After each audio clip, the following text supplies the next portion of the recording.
Update, I was feeling very dizzy today, so I had my nurse come in and give me my IV again, and I just got through 1 liter.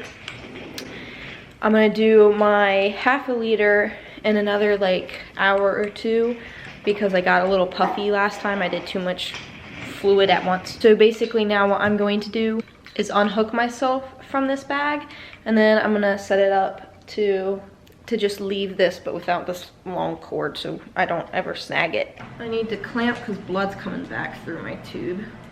Since I have another one of these things, I'm just gonna use the rest of this fluid because I was just gonna keep using this one, but I'll just use another one so I can just get the rest of this fluid. So now I have to unconnect myself to the line. Unclamped. Yeah, it's gonna keep pouring out because there's still saline. Need extra? We.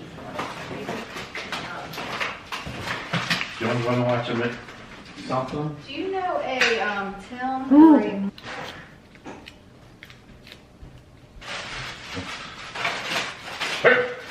I mean, it might be younger than Maybe me. the same guy. Yeah, Tim. Reclamp.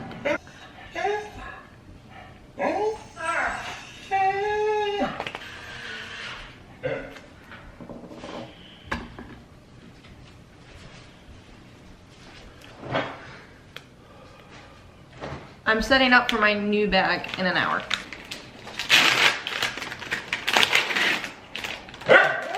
Do you feel better? Clamp. Oh.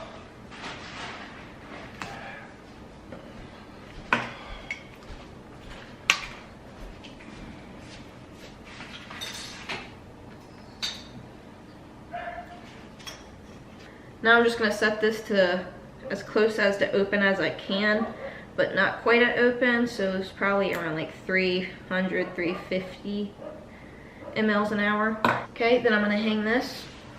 Anything with a white cap is already sterilized inside, so it's not something we gotta worry about, but just to be careful, I'm just gonna sterilize it just in case. That's good, so I'm just gonna wrap this up top. Now one of the key things is to, there we go, needs to be filled up at least halfway, not any, usually just halfway, no more, no less.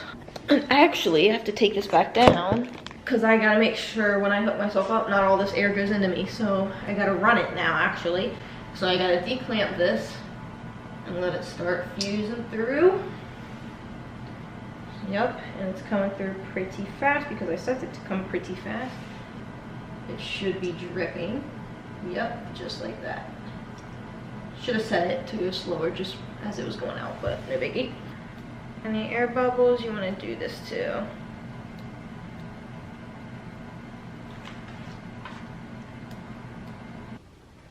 Looks good. Yep, now I can hang it up.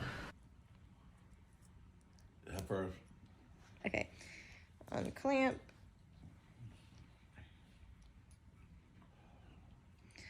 You want to see something even more cool? You ready? Blood. So I regret it. And you can see the blood there, so I'm just gonna push it to go away. Okay. Unclamp. Yep. Okay, that's clamped. I need to clamp.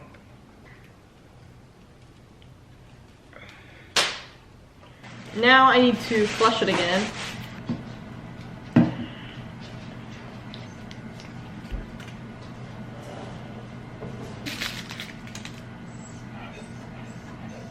Now you clean it. You already cleaned the tip? Cool. Excuse me. Can't you see we're busy here?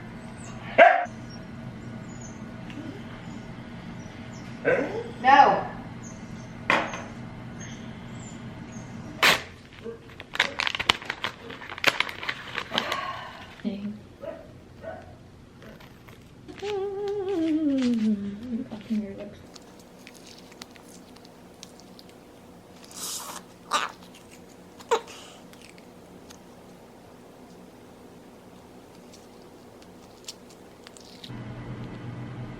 Ow. Ah, the catheter's already like outside of my...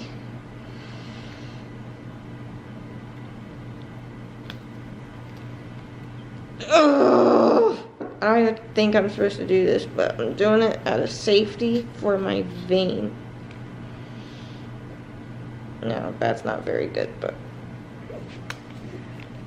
Oh no. Oh my god. No.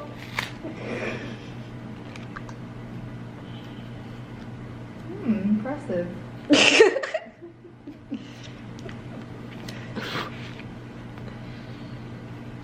Yeah!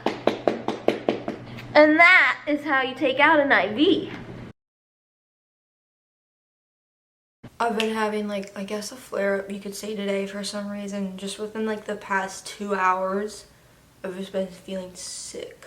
A year ago, I was terrified to leave my house if I felt sick like this. So right now I'd be having like an anxiety attack, freaking out that I had to leave my house. But it's like, it's become such a norm for me to just leave the house feeling sick that it doesn't really scare me. A lot of people think because I don't have like a feeding tube, like a lot of people do have to do, means like I'm not as sick. And sometimes that gets to me and like I'll start comparing me to other people and be like, well, I'm not on a feeding tube, I'm not on all of this stuff, so I'm not as like, I don't really deserve to struggle. I shouldn't be comparing myself because just because I don't have hospitalizations and all this stuff doesn't mean that I'm still not struggling. And a lot of the time, people that do have low quality lives, like me, because of like sicknesses and everything like that, then it just like, you kind of feel worse because you feel like no one really sees you.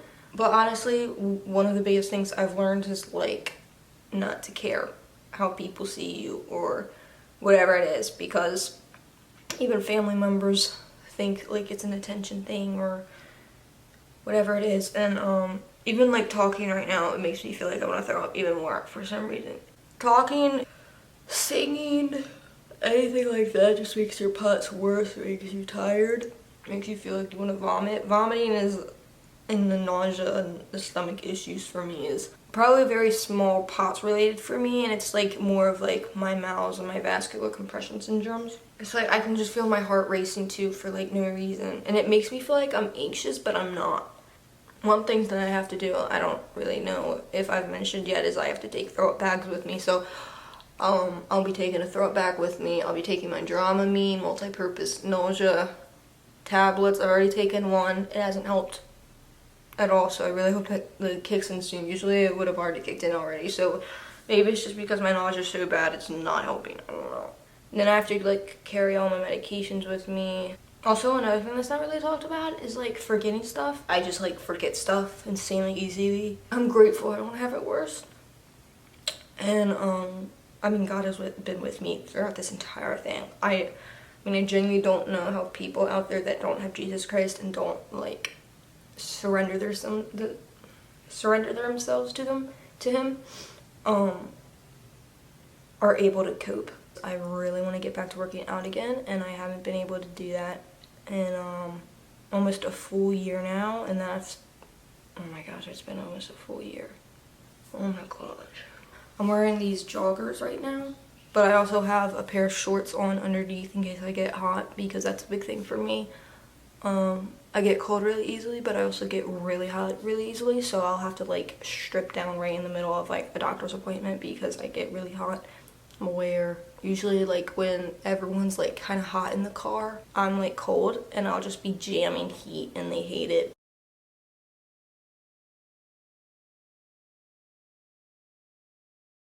This video was really just to like show like how my body is, to see if you guys could relate, and if you guys could relate, then you know like you're not alone.